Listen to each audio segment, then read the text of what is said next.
Okay, welcome back to this video series where we're playing Dien Fu, The Final Gamble by Kim Kanger. And we have come to the second game turn. And so let's begin.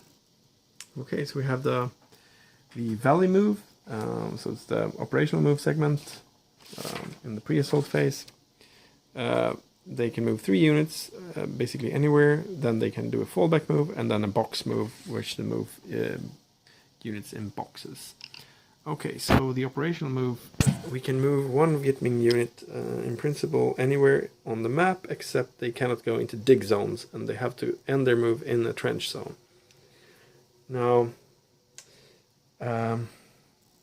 we could send extra troops over here, but yeah, I think the 308th Division will handle this by themselves, so I don't see any point in doing that.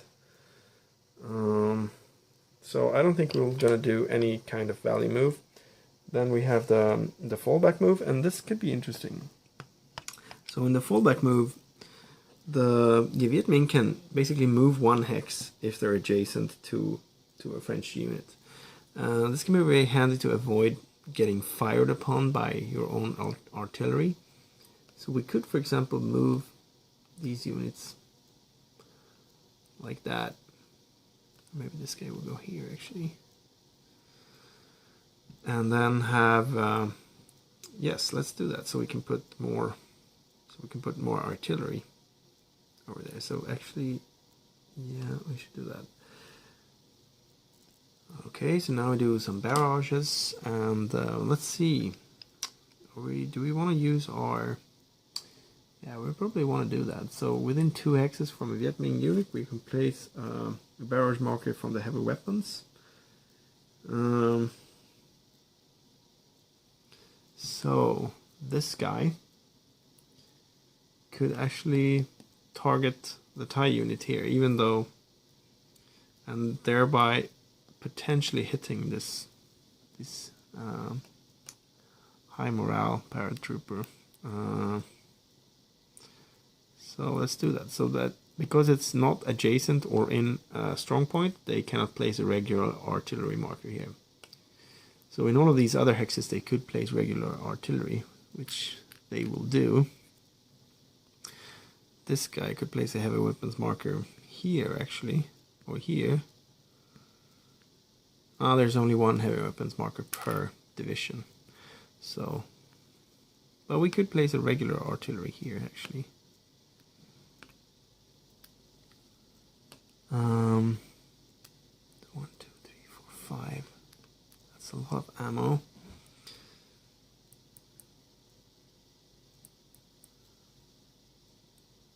Yeah.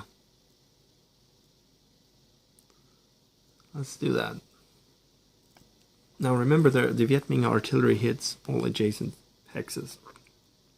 So, whereas the French artillery, they just hit the hex where you place the marker. And we could also place additional artillery up here, maybe. But maybe we want to save ammo. On the other hand, so this is now 5. Let's place 1 more up here. Maybe we get a step loss, and then we can also get a supply hit. Remember that you have to roll with 2 dice under the total number of barrage markers in order to score a supply hit and destroy French trucks. Okay, so now we put 5 over here, 1 over here, so that's 6 ammo.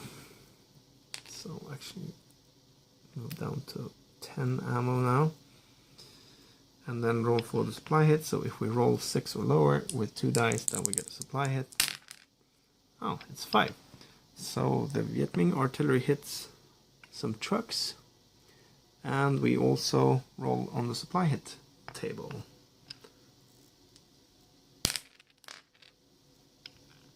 It's a 1.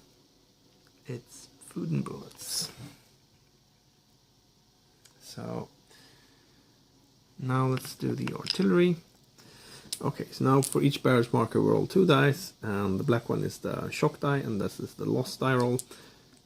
So each unit that is not entrenched, if the shock die is equal to or lower, then they get, or equal to or higher than the morale, then they get a shaken marker.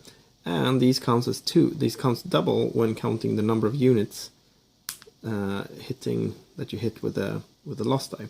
So if we take this one first, it will hit all these 6 hexes, 7, but there's no unit in the center, but we have 1 here, which is basically counted as 2. So 1, 2, 3, 4, 5. So if we roll 5 or lower with the white, then we'll have a step loss. Oh wow. So we'll get a step loss, and it's an odd number, so the Viet Minh can choose. I think they will choose to reduce this artillery.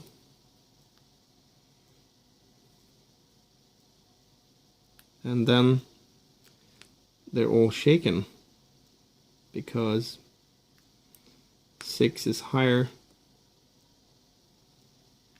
than 4, which is basically what we have here, and it's higher than or equal to 4, which we have for the untrenched ones. So these guys will not be able to reinforce this battle, which is too bad for the French. So that was 1. Okay, let's take this one, the heavy weapons marker. It's going to hit 1, 2, 3, 4, 5, 6 units. Okay, I actually forgot about this rule that you double them when they're not entrenched, so I think this was a stupid move to move out of the strong point. So 2 on the shock marker, shock die, and 5, which is less than 6. So there's a step loss, but no shaken. Well, actually the tie unit there is shaken because it's a very not a very high morale unit, so these guys are not shaken, which is good if we want to actually reinforce the battles later. And there's a step loss, and the die roll was 5, so it's odd, so the Viet Minh can choose, so they will put the step loss on one of these strong units, of course. Okay, so this one then. 1, 2, 3, 4, 5. 1, 2, 3, 4. This is reduced. 4.5, 5.5. Step loss, which the French can choose this time. They will take it on the tie unit because it's an even number, and they will shake.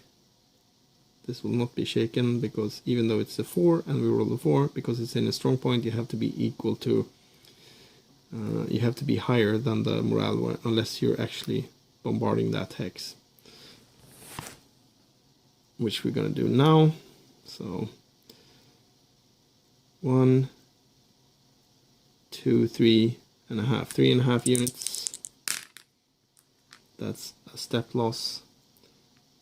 Nothing is shaken on top of that. So where do we take the step loss? The Viet Minh can decide. Oh, they will take it on this healthy guy. That's not shaken. And then the last one, it's half, so it's 1, 2, 3 units, because that's double, because it's not entrenched. So it is a step loss, but no additional shaken. And the Viet Minh can decide, well, we could take it out on this guy,